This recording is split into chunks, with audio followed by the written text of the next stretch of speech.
Ya, pemirsa, untuk mengetahui informasi terkini kita sudah bergabung dengan jurnalis NTV Hasbiollah dan juru kamera Sebastian Pascal dari Pengadilan Negeri Bandung, Jawa Barat. Ya, selamat pagi Hasbi.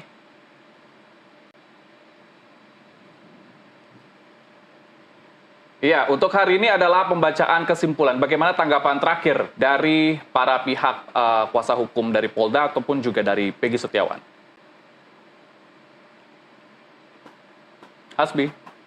Ya baik Helmut, kali ini saya berada di ruang Kusuma Atmaja. Ya tentu nanti pada pukul 9 waktu Indonesia bagian Barat akan ada sidang yang mana sidangnya beragendakan kesimpulan begitu, dan kemudian kami sempat menanyakan beberapa hal teknis dan kami juga merangkumnya bahwa nanti ketika kesimpulan tidak ada lagi seperti tanya jawab ataupun juga apa yang ditanyakan termohon, kemudian apa yang ada dalam argumen pemohon ini juga diungkapkan ke hakim. Akan tetapi nanti hanya berdasarkan dokumen-dokumen yang disimpulkan dalam rangkuman tulisan, kemudian nanti akan disetorkan ke hakim. Nah, dari kedua belah pihak ini menyetorkan dokumen, lalu nanti pada hari Senin baru diputuskan apakah memang Peggy Setiawan ini bersalah sebagai tersangka ataupun penyidikan-penyidikan yang dilakukan oleh pihak kepolisian di luar prosedur atau memang sudah benar sesuai dengan prosedur. Begitu Helmut. Dan kemudian kita mungkin bisa mereview sedikit mengenai kemarin ketika saksi ahli didatangkan, yaitu dengan background guru besar hukum Universitas Pancasila.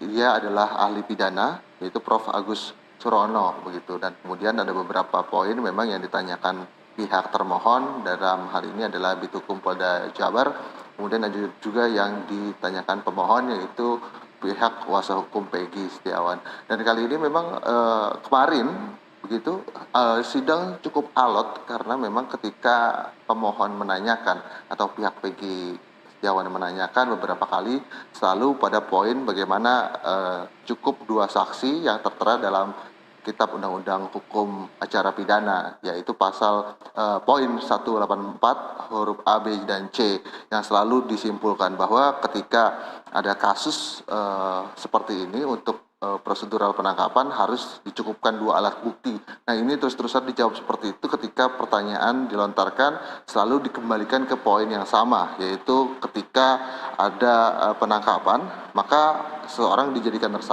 tersangka harus dilengkapi dua alat bukti. Dua alat bukti ini yang dimaksud adalah keterangan saksi, kemudian juga keterangan ahli dan juga bukti surat begitu. Nah, di sini kami melihat dan mencoba menganalisis begitu. Bukti surat yang dikumpulkan oleh pihak Peggy Setiawan ataupun dokumen-dokumen itu hanyalah bagian-bagian dari petunjuk dan seharusnya ada dalam pokok perkara. Semisal contohnya adalah beberapa potongan-potongan chat dari Dede Kurniawan, dan itu berupa petunjuk, bukan surat. Surat yang dimaksud ahli di sini adalah surat seperti dokumen yang dikeluarkan oleh lembaga negara. Contoh hasil visum pada sidang yang sudah ingkrah di tahun 2017 atas pembunuhan Vina dan Eki. Kemudian juga ada ijazah-ijazah, dan ini memperkuat nantinya tentu pada kesimpulan ataupun juga pada putusan hakim apakah memang nantinya penetapan tersangka oleh Polda Jabar sudah benar secara prosedural menjadikan Peggy Setiawan sebagai tersangka. Helmut dan juga Nuka. Ya, Hasbi, seberapa optimis kira-kira dari pemohon dan juga termohon untuk bisa memenangkan sidang ini, Hasbi? Ya baik, kalau melihat dari point of view atau pandangan begitu dari pihak Polda Jabar, di mana mereka sangat yakin sudah sesuai semua dengan undang-undang dan juga kitab undang-undang hukum acara pidana yang dia maksud, karena memang hal-hal yang menyangkut pra peradilan di sini semua dikeluarkan oleh Polda Jabar, di mana memang pas saat persidangan mereka tidak menghadirkan saksi fakta. Ini tentu hanya berdasarkan surat-surat ataupun juga bukti-bukti yang mereka kumpulkan, gitu cukup lengkap, hampir 77 bukti yang mereka kumpulkan, dan mereka merasa tidak perlu menghadirkan saksi fakta, dan ini cukup yakin sekali mereka akan memenangkan pra peradilan ini karena memang pokok-pokok perkara tidak dikeluarkan. Sementara pihak Peggy banyak sekali mengeluarkan pokok-pokok perkara yang seharusnya disidang pada saat nanti seluruh dokumen sudah masuk ke Kejati begitu. Kemudian di sini dari pihak Peggy Setiawan juga tetap meyakini bahwa karena berdasarkan keterangan ahli yang kemarin mereka rasa kurang mendukung begitu. Kemudian ahli yang mereka datangkan pada hari sebelumnya maupun saksi-saksi yang dihadirkan, yaitu saksi fakta, 4 orang saksi fakta ini juga sudah mendukung mereka. Nah, itulah yang membuat ataupun mendorong mereka begitu yakin akan memenangkan gugatan ataupun permohonan ini.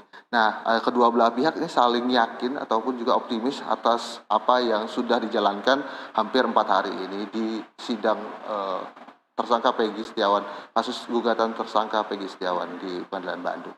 Baik, terima kasih Hasbi untuk laporan Anda dan juga juru kamera Sebastian Pascal dari Pengadilan Negeri Bandung, Jawa Barat.